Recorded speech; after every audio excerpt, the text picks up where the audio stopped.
Tough conversations can pop up anywhere, whether it's in the sword alley, the pickup cab, or over supper at the kitchen table. And let's be honest, navigating those talks can leave everyone involved feeling frustrated, unheard, or stuck. That's why I created a free guide, Handling Hard Conversations, 3 Steps to Creating Space for Clarity, Connection, and Mutual Respect. In this quick and practical resource, you will learn how to pause and ground yourself before your emotions run wild, validate both yourself and others, building trust, and how to ask honest questions that lead to real connection. These 3 simple steps can help you communicate better and keep your relationships, whether it's with your family, your crew, or your spouse, strong and steady, even on the hard days.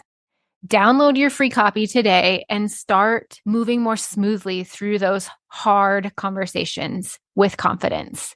The link is in the show notes, so go grab it now. Here's to drawing good movement.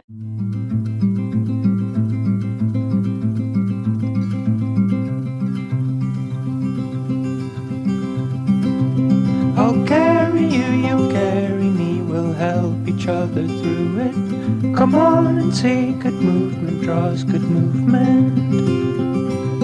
Welcome to Good Movement Draws Good Movement, the podcast where farmers, ranchers, and rural folks can grow relationally through awareness, understanding, and effective communication. Hey, it's T. I'm your host, and I, along with my guests, will be covering topics related to drawing good movement. Things like self and social awareness, brain science, positive psychology, extending grace, and so much more. We'll share tools that can help you understand why you are the way you are, why others are the way they are, and how you can use that to step out of self-told lies with grace and compassion to draw good movement in conversations, relationships, and life in rural America. Let's go draw good movement. Welcome back to the Good Movement Draws Good Movement podcast. At the time of this recording, I have just returned from a trip to Troy, Missouri for the 2nd annual Farm Wives Club put on by my friend Kylie Epperson. And I was inspired to record this podcast by one of the talks that happened at Farm Wives Club and one of the presenters. The talk was on nervous system regulation, and the presenter was Dr. Jen Bourgeois, I think is how you say her name. And she was talking about different ways to regulate the nervous system. And then at one point, she asked the crowd if anyone had thought about breathing. And I raised my hand. And she was a little bit taken aback because from what I could gather in her past presentations, no one had raised their hand. And she said, "Really?" And I said, "Yeah, I just did it. I just thought about it and took an intentional breath." And she was like, "Well, there's an outlier." But I want to talk about that today, intentional breathing. Right before I got on to record, I was talking with a friend, telling her a little bit about this episode. And I said, the Enneagram was sort of my gateway into deeper self-awareness and social awareness and personal development. But intentional breathing was my first teeny tiny baby step into actually healing instead of intellectualizing everything that was going on. So I want to tell the story of how I came to take intentional breaths or start intentionally breathing. And that started in October of 2020. And for everyone across the world, 2020 was pure chaos. We were separated. We couldn't connect. There was this rampant disease, all the things. It was crazy, right? Okay. And my day-to-day life on the ranch did not change that much. What did change was the workload. In 2020, we were shorthanded here on the ranch, and Tom and I were taking on far more than what we'd ever taken on before in the past. Just him and I, and then eventually the help of a day worker. And we were just going, and pushing. And at the time, or like while we were in it, I did not realize the toll that it was taking on me. And in October, we were able to get a family in to fill the vacant position. And after working with them for a day, we were weaning that herd of cows. And that was the first time that we all worked together. And after that day and seeing like this is going to work out, I felt the weight of everything that had happened that entire year, like the workload. And the stress of it all came through after I was in a place that felt safer. It was like my sympathetic nervous system just kept me going and kept me going and kept me going and kept me going until it was actually safe enough to stop. And that's when I started to feel the effects of all of that. And when that started happening is when the anxiety started to rise in my chest. Like I was constantly having chest tightness and it felt like I couldn't breathe. And it was not a fun experience. But at that point, I realized that I needed to do something different. And I had heard about intentional breathing. I don't even remember where I heard it from, but I decided to try it. And I just started with when I couldn't feel like I could breathe, when my chest was super tight, I just took the deepest breath that I could possibly muster and let it all out very slowly. A big, deep inhale and a long, slow exhale. And slowly but surely, that chest tightness started to dissipate. So then every time I started to feel that, which generally starts with like a fire in my belly and then moves up to chest tightness. But as I started to recognize that, then I could take those deep breaths quicker and stay in parasympathetic nervous system rest and digest, or move out of sympathetic quicker. What's cool about intentional breathing is that we can do it. Everything else that's controlled by our automatic nervous system is like heartbeat, automatic, digestion, automatic, breath, automatic. And with breath, we can take the wheel at any time we want and take a breath. We can't intentionally beat our heart faster or slower. We can't intentionally move our digestion along or slow it down. But with our breath, we can. And this is huge for our emotional regulation, our nervous system reset, and just living more responsively and less reactively. Breathing is run by the autonomic nervous system, and the diaphragm is connected also to voluntary motor control. And our diaphragm is what helps us breathe, the muscle that helps our lungs take in air and expel air. This makes breathing the only automatic system that we can intentionally regulate at will whenever we want. By changing our breath patterns, we can send real-time signals to the brain and our body that help calm or energize as needed. So deep breathing helps activate the vagus nerve, which lowers heart rate and shifts the body into parasympathetic rest and digest mode.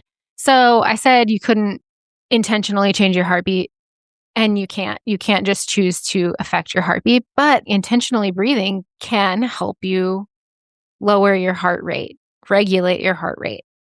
And when your body calms, the mind follows.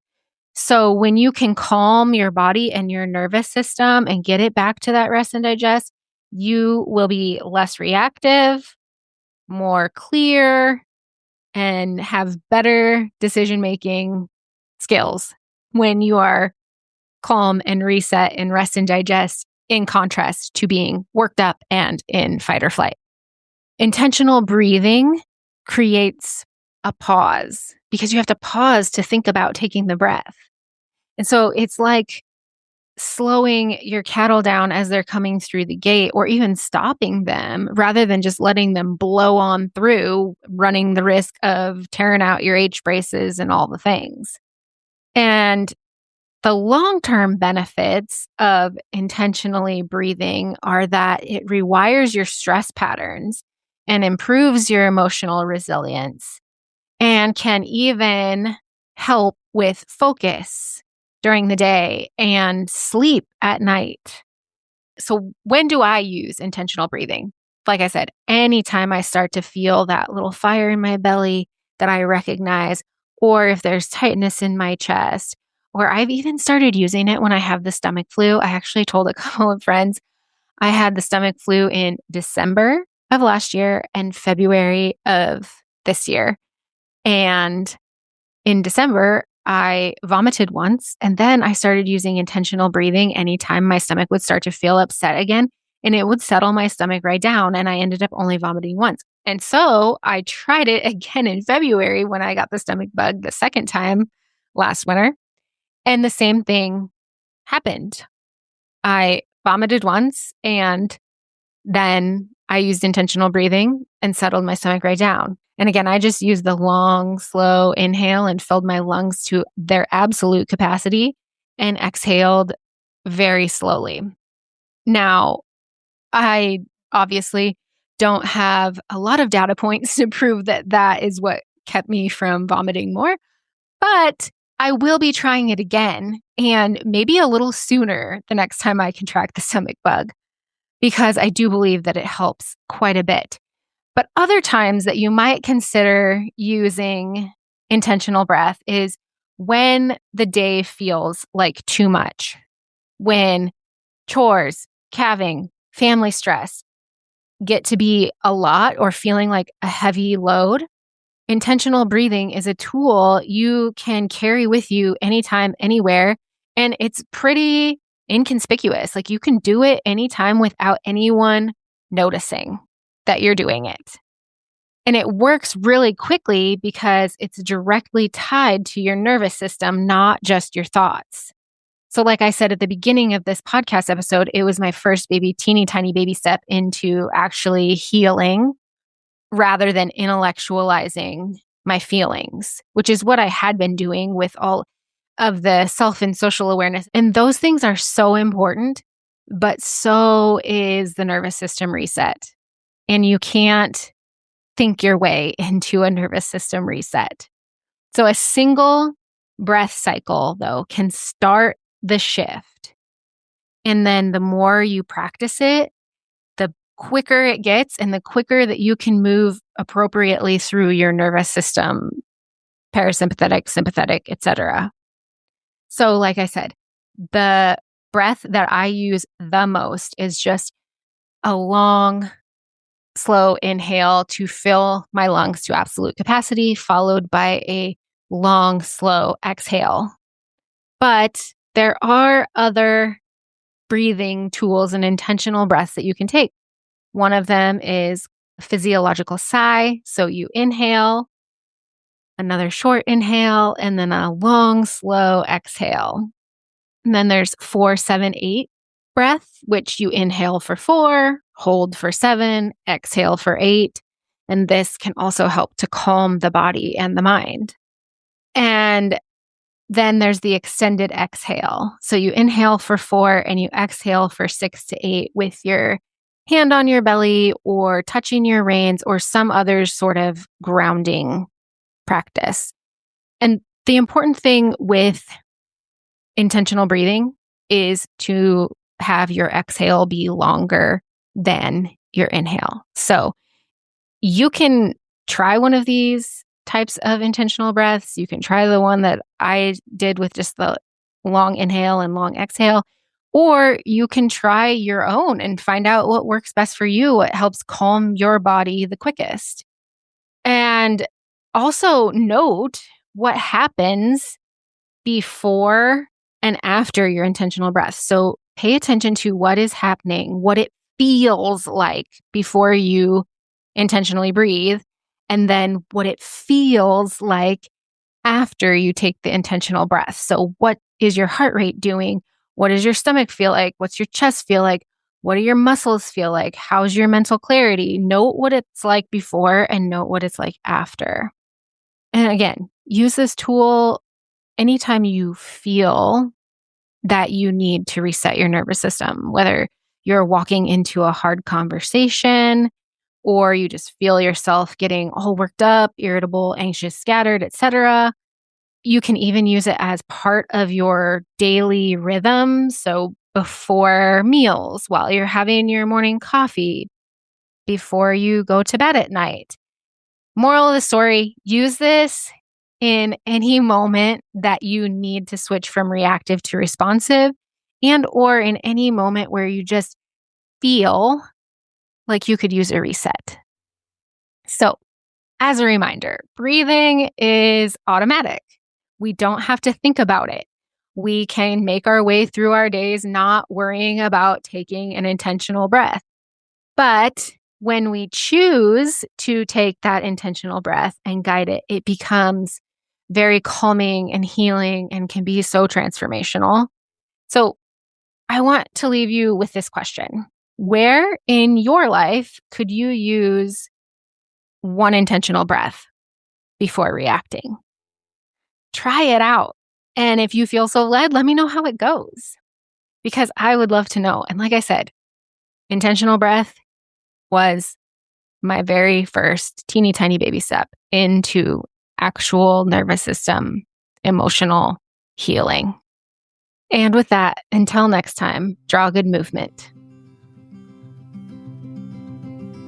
Thanks so much for tuning in. I'm so grateful for you. If you found value in this episode, I'd love for you to share with others who might also benefit from tuning in. Share by word of mouth, send it in a text, take a screenshot and post it on social media, or share however you prefer. And if you haven't already, hit the follow or subscribe button so you never miss an episode. Until next time, draw good movement.